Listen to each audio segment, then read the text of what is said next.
오늘은 14번째 성막을 지었으니 라고 하는 말씀을 통해서 함께 은혜를 나누기를 원합니다. 지난 금요일 말씀을 또한 큐티의 말씀을 함께 나누게 되어질 텐데요.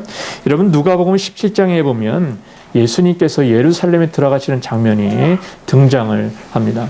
예수님께서 예루살렘으로 지나가실 때에 10명의 문둥병자가 예수님께 나옵니다. 그리고 그들의 질병을 고치기를 원하게 되어집니다.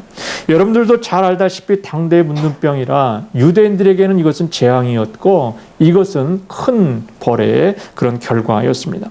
그러니 많은 정상인들은 이런 사람들과 어울릴 수도 없고 만질 수도 없고 다가갈 수도 없는 상황입니다.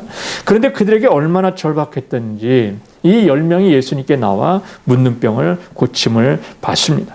그리고 고침받고 난 이후에 오직 사마리아 사람 한 사람만 예수님께 다시 옵니다. 그리고 그분에게 이야기합니다.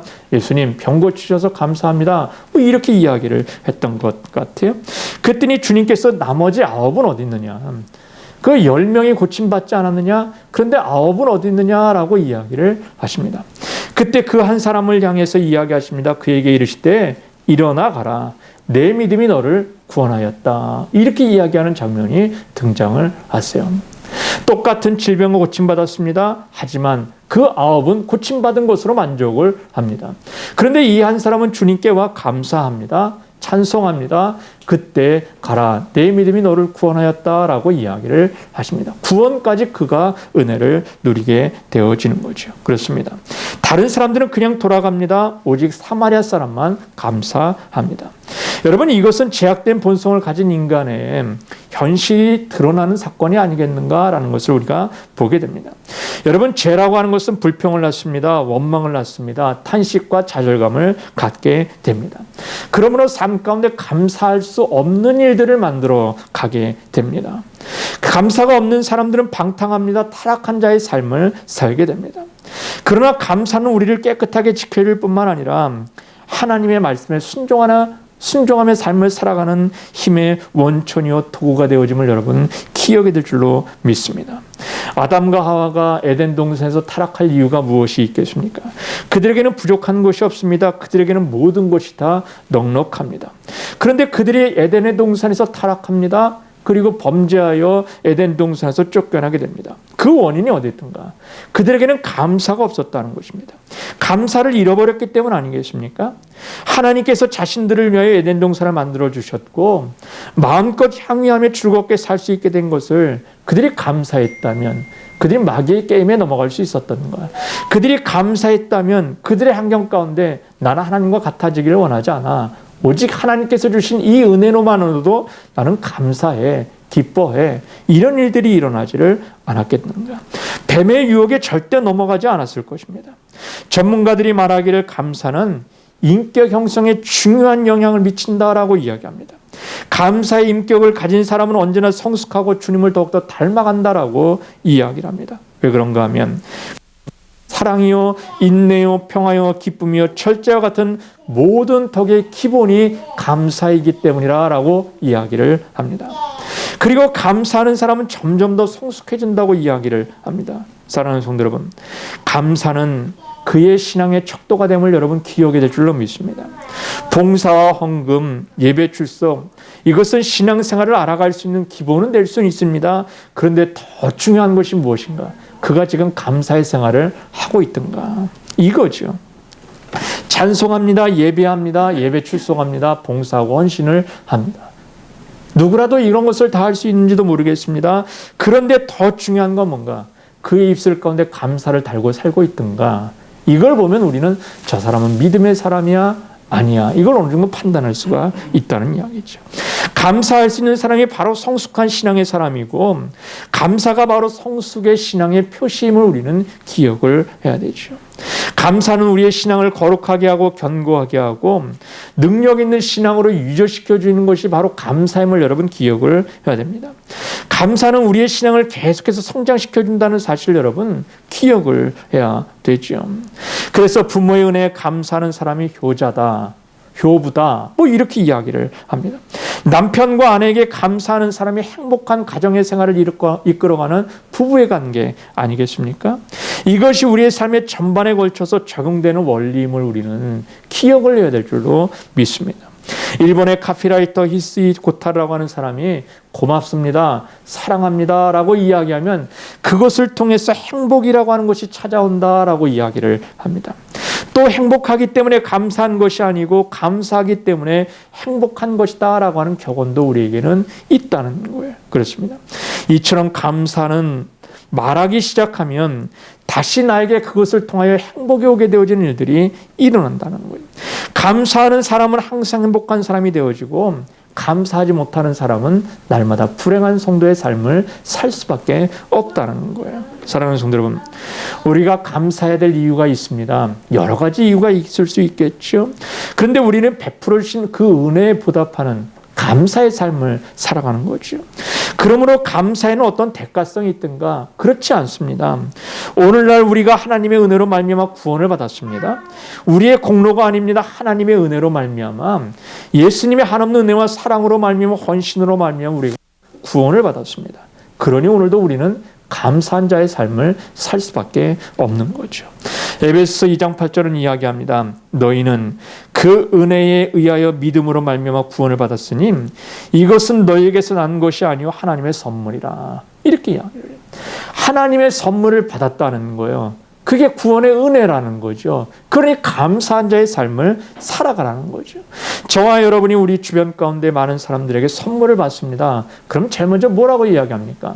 고맙습니다, 감사합니다, 뭐 이렇게 표현하는 게 맞는 것 아니겠습니까? 저와 여러분에게 주님께서 선물을 주셨다는 거예요. 구원의 은혜의 선물을 주셨다는 거예요. 그러면 우리는 당연히 그에게 감사합니다, 고맙습니다, 이렇게 이야기하는 게 맞는 것 아니겠는가? 로마서 5장 8절은 이야기합니다. 우리가 아직 죄인 되었을 때에 그리스도께서 우리를 위하여 죽으심으로 하나님께서 우리에 대한 자기의 사랑을 확증하셨느니라 라고 이야기를 합니다. 우리가 아직 죄인 되었을 때에 그리스도께서 죽으심으로 말미암아 내가 너희를 이만큼 사랑해, 내 아들 독생자 예수 그리스도를 죽이면서까지 내가 너희를 이렇게 사랑해, 내가 생명값을 지불하면서까지 내가 너희를 이렇게 사랑해, 그러면서 하나님이 저와 여러분에 대한 사랑을 확증하셨다라고 이야기를 합니다. 오늘 본문 23절을 한번 보세요. 성막을 위하여 널판을 만들었을 때 이렇게 이야기를 해요. 성막을 위하여 널판 48개를 만들었다는 것 아닙니까? 한 널판마다 2개의 은받침을 만듭니다. 그리고 그것으로 널판을 고정하는 일들을 합니다. 하나님은 조각목으로 만든 이 널판을 모두 다 금으로 씌워라 이렇게 명령하십니다. 널판과 은받침이 여러분 무엇을 의미를 하는 것입니까? 사랑하는 성도 여러분, 널판에 사용된 이 조각목은 그 당대의 흔한 나무를 사용했습니다. 한마디로 아카시아 나무를 당대에 사용을 합니다. 광야 가운데서는 아주 척박한 땅에서는 흔하게 자라는 나무입니다. 그런데 이 나무에 단점이 있습니다. 척박한 땅에서 자라다 보니까 모양이 반듯하지 못합니다. 이 척박한 땅에서 자라다 보니까 볼품이 없습니다. 어찌 보면 쓸모없는 나무처럼 자라게 됩니다. 그저 땔감으로 쓸까요? 각으로 쓴다? 이것은 그렇게 모양이 좋은 나무가 되지 못합니다. 반듯한 나무가 되지 못합니다. 기둥으로 쓴다는 것은 더더욱 생각하기 어려운 나무가 바로 이 가시나무입니다. 아카시아 나무입니다. 하지만 이 나무로 조각목을 만든다는 것 아닙니까? 그것도 금까지 씌워가지고 해막을 만드는 귀한 재료로 사용해라. 이렇게 이야기를 하고 있는 거예요. 어떻습니까? 여러분 영적으로 이것을 한번 빗대어 생각해 보실 수 있길 바라요. 이 아카시아 나무를 저와 여러분으로 한번 생각해 보실 수 있길 바랍니다. 우리도 같은 존재라는 생각이 들지 않습니까? 우리도 척박한 이 세상에서 나름대로 열심히 삶을 살아갑니다. 주어진 환경에서 최선을 다하여 삶을 살아갑니다. 그러다 보니 우리가 처음에 생각했던 그 인생하고는 조금 모양이 삐뚤빼뚤하고 좀 엇나가기도 하고 볼품이 없습니다. 남들이 보기에는 참 잘 살았네 라고 이야기할 만한 곳들도 그렇게 많지 않습니다. 어찌 보면 볼품도 없습니다. 나름대로 열심히 살아왔습니다. 그런데 큰일 하기에는 좀 부족한 인생의 삶을 살아왔는지도 모르겠습니다. 조각목이 물 없는 척박한 땅에서 산 것처럼 우리도 한때 이러한 인생의 삶을 살아오지를 않았습니까? 그런데 주님의 은혜가 아니면 인생이 살 수 없구나, 어느 순간 이 사실을 깨닫게 되어졌습니다. 그렇습니다. 우리가 가진 구원을 생각하면 어찌 감사하지 않을 수 있겠는가. 조각목과 같은 그 들판에서 황량한 강약 가운데 자라는 아카시아 나무과 같은 이런 인생의 삶에서 저와 여러분을 그런 나무도 택하셔서 하나님의 전을 지어나가는 귀한 믿음의 기둥으로, 조각목으로, 그것도 은까지 씌워서, 금까지 씌워서 사용하신다. 이게 여러분 얼마나 은혜입니까? 얼마나 감사할 일이겠습니까? 우리가 가진 구원을 생각하면 감사하지 않을 수 없죠. 나 같은 죄인이 하나님이 세우신 교회에 지체가 되어졌다? 하나님의 영광을 노래하는 삶을 살게 하신 건 여러분 이게 얼마나 감사한 일이겠습니까? 사랑하는 성도 여러분, 그렇습니다. 감사를 어렵게 생각할 필요가 없습니다. 그저 받은 것을 받았다고 이야기하고 고마운 것을 고맙다고 이야기하는 것, 이게 감사인 거지요. 여러분, 인생에는 원치 않는 상황이 올 때가 많이 있습니다. 누구는 가난하고 싶어서 가난합니까? 누구는 병들고 싶어서 병듭니까? 그런데 성경은 이야기해요. 그럼에도 불구하고 범사에 감사하라, 이렇게 이야기를 해요. 여러분, 사실 범사에 감사라고 하는 이 말만큼 어렵고 이해가 되면서 또 이해할 수 없는 말씀이기도 합니다. 어떻게 모든 일에 감사할 수가 있겠는가? 성도 여러분, 믿음의 진보를 이루기 위해서는 어떻게 해야 될 건가? 그렇다면 더 나아가 미리 감사한 자의 삶을 살아가 본 거예요. 여러분, 바울과 실라는 감옥에서 풀려나가서 감사한 것이 아니라 있는 곳에서 감사하고 찬송했다고 이야기합니다. 사도행전 16장 25절에 보면 한밤중쯤 되어 바울과 실라가 기도하고 하나님을 찬마음의 죄수들이 듣더라, 이렇게 이야기를 해요. 미리 찬송합니다. 미리 감사합니다. 미리 기도합니다. 그랬더니 그 기도와 찬송과 그것을 통해서 옥문이 열렸다, 이렇게 이야기를 하고 있는 거예요. 시편 37편 4절에 보면 또 여호와를 기뻐하라, 저가 내 마음의 소원을 이루어 주시리로다라고 이야기를 해요. 이 말씀의 순서를 한번 보세요. 이 순서를 보면 기뻐하고 감사라는 것이 먼저입니다. 그러면 내 마음의 소원을 이루어 주시겠다라고 이야기를 하고 있는 거예요. 저와 여러분의 마음의 소원이 이루어졌기 때문에 감사한 것이 아니라, 기뻐하는 것이 아니라, 먼저 하나님께 감사하고 기뻐하는 자의 삶을 살아갔더니 하나님께서 내 마음의 소원을 이루어 주시더라. 성경은 그렇게 시편 기자는 우리에게 고백을 하고 있는 거예요. 그렇습니다. 변화는 내가 발부둥 쳐서 되어지는 것이 아닙니다. 내가 노력한다고 해서 내가 변화되어지는 것이 아닙니다. 변화는 하나님이 주시는 것입니다. 성령의 은혜가 임해야 하는 것입니다. 사랑하는 성도 여러분, 현실을 우리가 받아들이는 겁니다. 이 상황에 대해서 불평불만 원망하는 자의 삶을 살아가는 것이 아니라 이 상황을 수용하는 겁니다. 그래, 상황이 이렇구나. 그럼 내가 여기서 뭘 해야 되지? 감사하는 겁니다. 찬송하는 겁니다. 이것을 통해서 하나님이 강력하게 역사하실 수 있는 은혜의 통로로 사용하는 것입니다. 한마디로 변화를 만들어가는 것입니다. 오늘 읽지는 않았지만 35장 35절 이하를 보면 모세가 이스라엘 자손에게 이르되 볼지어다 여호와께서 유다 지파 훌의 손자여 우리아의 아들인 부사렐을 지명하여 부르시고, 이렇게 이야기를 해요.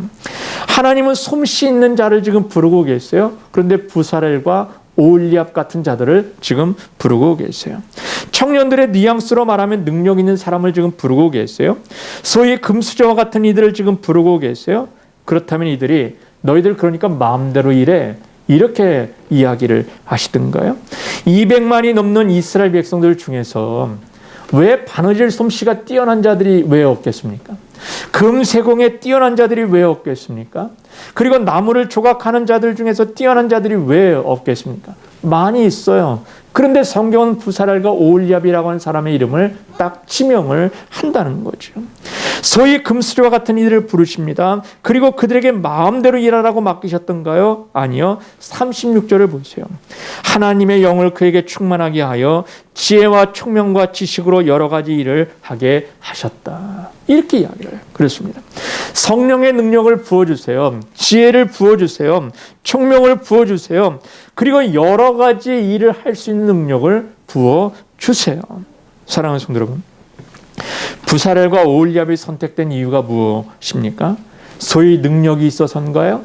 금수저이기 때문인가요? 아니요.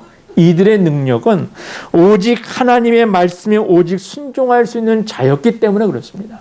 하나님의 말씀을 들을 수 있는 자들이었기 때문에 그렇습니다. 솔로몬이 이제 어린 나이에 왕이 올라 일천번제를 통해서 하나님의 은혜를 구합니다. 하나님의 지혜를 구합니다. 그러면서 지혜, 내가 무엇을 해주기를 원하는가? 솔로몬이 이야기를 합니다. 내가 하나님의 음성, 백성들의 소리를 듣기를 원합니다. 듣는 마음을 주십시오. 하나님의 말을 듣는 마음을 주시고 이스라엘 백성들의 말을 듣는 마음을 주십시오. 이걸 지혜라고 성경은 우리에게 이야기를 하고 있는 것입니다. 그렇습니다. 이 부사렐과 오홀리압은 하나님의 말씀을 듣는 지혜가 있었다는 거예요. 하나님의 말씀 앞에 무릎 꿇는 은혜가 그들에게는 있었다는 거죠. 이것이 그들에게 능력이었다라고 이야기합니다.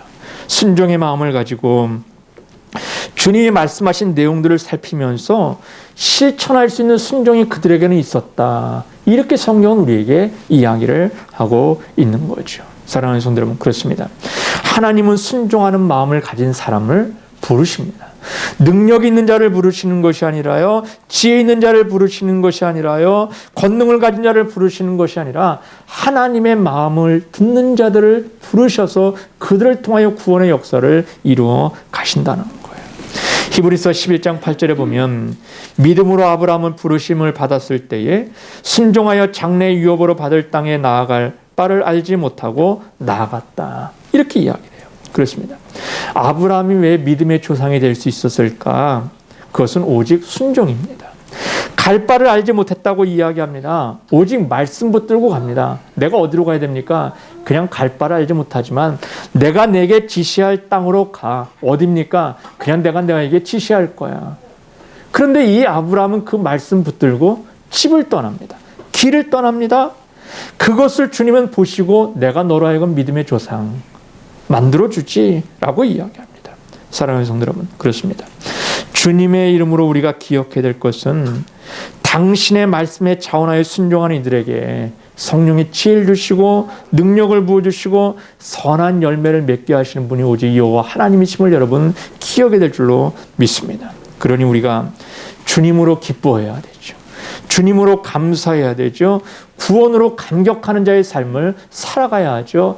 그럴 때 주님은 저와 여러분을 통해서 길을 열어주시고 저와 여러분을 통하여 하나님의 영광을 받게 하시는 것인 줄로 믿습니다.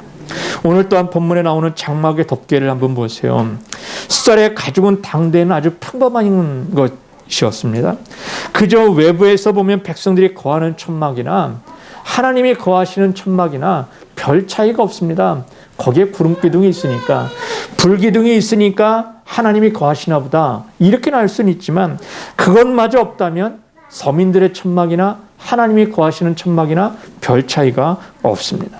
하지만 내부로 가면 갈수록 화려합니다. 천사들의 수놓은 그림이 있고 금과 은과 향기로 가득한 곳, 성막 내부가 바로 그렇다는 거예요. 저와 여러분도 마찬가지죠. 남들이 보기에는 좀 초라해 보일 수 있습니다. 화려하지 않을 수 있습니다. 하지만 주님과 점점 더 깊은 교제를 통하여 내면에 그리스도의 향기가 바라고 내면 가운데 구원의 확신이 있고 내면 가운데 하나님을 찬양하는 성호가 날마다 넘치는 믿음의 성도의 삶을 살아가는 저와 여러분이 되어야 될 줄로 믿습니다. 어제 총료선계 원례를 하면서 마르다와 마리아에 대한 이야기를 잠깐 나눈 적이 있습니다. 누가복음 10장에 보면 마리아와 마르다의 이야기를 합니다. 예수님이 오신다는 이야기를 듣습니다. 마리아는 예수님의 발 앞에서 예수님의 말씀을 듣습니다. 마르다는 예수님께 좋은 것이라도 좀 더 대접하기 위하여 부엌에서 열심히 분주한 가운데 있습니다. 예수님을 대접하기 위해 분주한 그 가운데 있던 마르다가 예수님의 발 앞에서 한치도 움직이지 않는 마리아를 향해서 예수님, 제발 저 마리아로 하여금 나의 일을 좀 돕게 하셔서 예수님을 잘 대접하게 해 주십시오라고 이야기합니다. 그때 예수님은 이야기합니다. 마리아는 이 편을 택했다고 이야기합니다. 그러면서 이 편을 빼앗기지 않을 것이다 라고 이야기를 합니다. 이 좋은 것을 빼앗기지 않을 것이다 라고 이야기합니다. 여러분, 그렇다면 마르다가 훌륭합니까? 마리아가 훌륭합니까? 마르다의 일은 예수님을 대접하지 않는 겁니까? 마리아의 일만 오직 예수님을 대접하는 일이겠습니까? 아니에요. 예수님의 말씀을 듣는 것도 귀한 겁니다. 예수님을 좋은 음식으로 대접하는 것도 귀합니다. 중요한 건 무엇입니까? 내가 이 편을 택했다는 겁니다. 나는 음식으로 대접하는 것을 택했습니다. 나는 주의 말씀을 듣는 것으로 택했습니다. 그렇다면 그곳에서 주시는 기쁨이 있다는 거죠.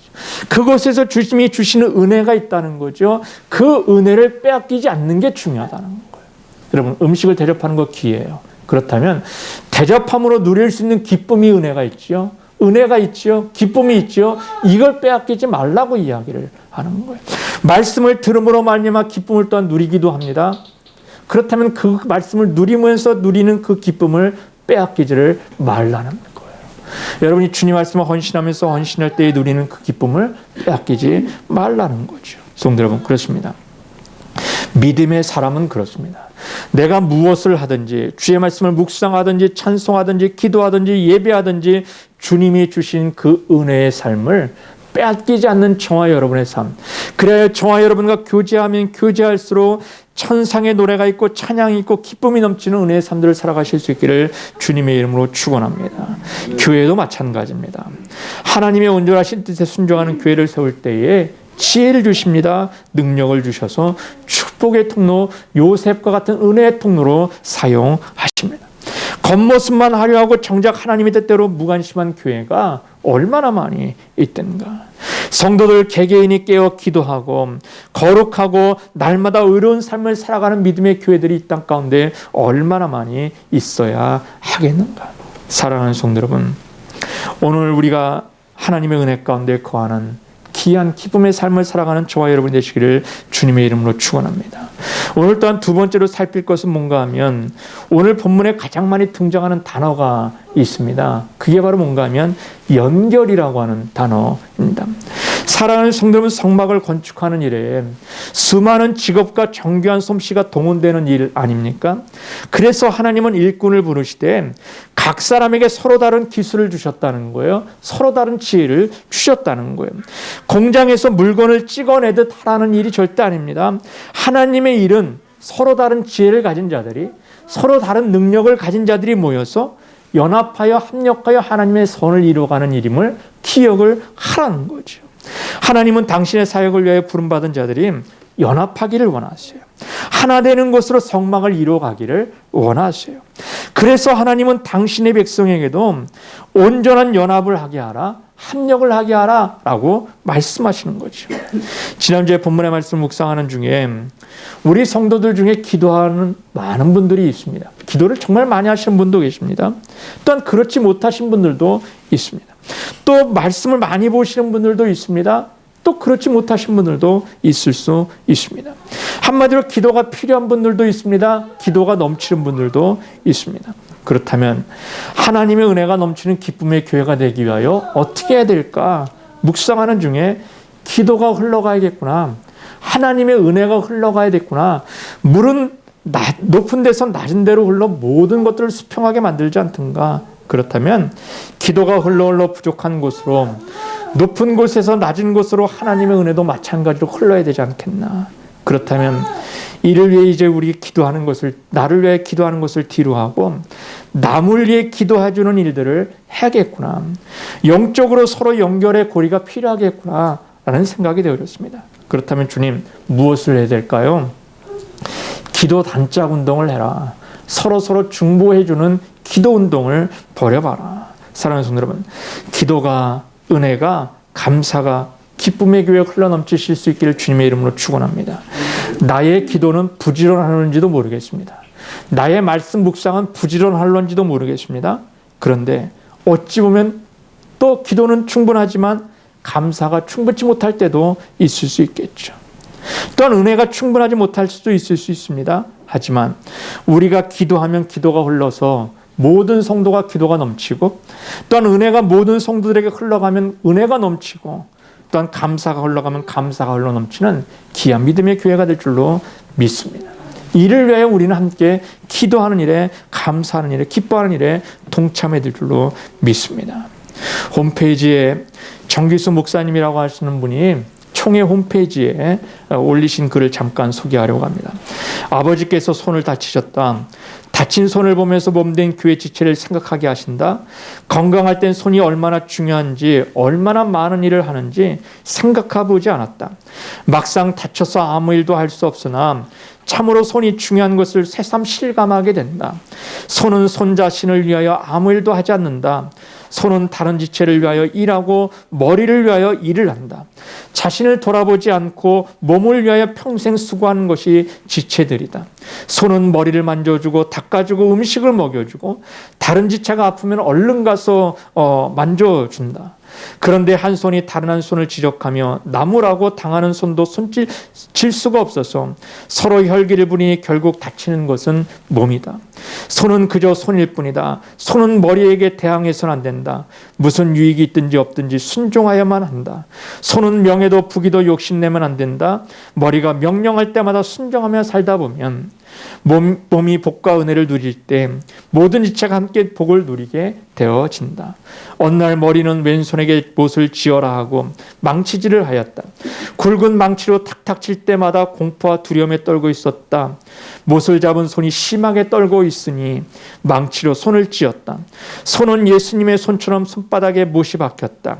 고통스러워하면서 비명을 질렀다. 못을 찌게 한 머리를 원망스러운 눈으로 쳐다보니 손은 자신보다 머리가 더 아파하고 있음을 알게 됐다. 오른손은 쥐고 있던 망치를 놓고 다친 손을 잡고 입으로 호호간다. 못을 진 손은 그제야 깨달았다. 망치를 진 손도 아버지의 손이었고 자신도 아버지의 손이었던 것을. 그렇습니다. 우리는 믿음의 지체들임을 기억을 해야 돼요. 우리는 주 예수 그리스도의 몸된 서로 연결된 지체들임을 우리는 기억을 해야 되죠. 사랑하는 성도 여러분, 사단은 언제든지 우리의 연합을 깹니다. 하나님의 일을 제대로 하지 못하게 합니다. 그래서 우리는 하나님 아끼신 일을 할 때 서로의 관계를 되돌아봐야 합니다. 서로 연결되어 있음을 봐야 합니다. 그래서 기도가 흘러가게 하고, 말씀이 흘러가게 하고, 감사가 흘러가게 해서 우리는 한 몸이 한 지체임을 확인해야 되는 것입니다. 하나님의 사역을 완성하기 위해서는 우리는 모두 서로가 필요하다는 사실을 기억하고 마음을 모아 연합을 하는 귀한 몸된 제단을 만들어 가시기를 주님의 이름으로 축원합니다. 저는 이 말씀을 정리하려고 해요. 감사절이란 바로 이런 것입니다. 오늘은 하나님께서 우리를 축복하신 것을 기념하는 날이요, 다시 한번 상기하는 날임을 기억을 해야 됩니다. 하나님이 내게 주신 모든 것을 상기하면서 다시 한번 마음속에 느끼는 절기가 바로 오늘 있죠. 여러분은 오늘 삶에서 다시 한번 나를 구원하신 하나님의 은혜를 생각을 하면서 주님께 찬양과 영광을 돌리는 믿음의 성도의 삶을 살아가실 수 있기 바랍니다. 그러면 하나님은 역사하십니다. 그러면 하나님은 찬양과 영광과 존귀를 받으시는 것입니다. 우리는 결심해야 됩니다. 우리 하나님께 감사하는 삶을 삽시다. 참된 감사가 저와 여러분의 삶 속에 차고 넘치시기를 주님의 이름으로 축원합니다. 기도하겠습니다.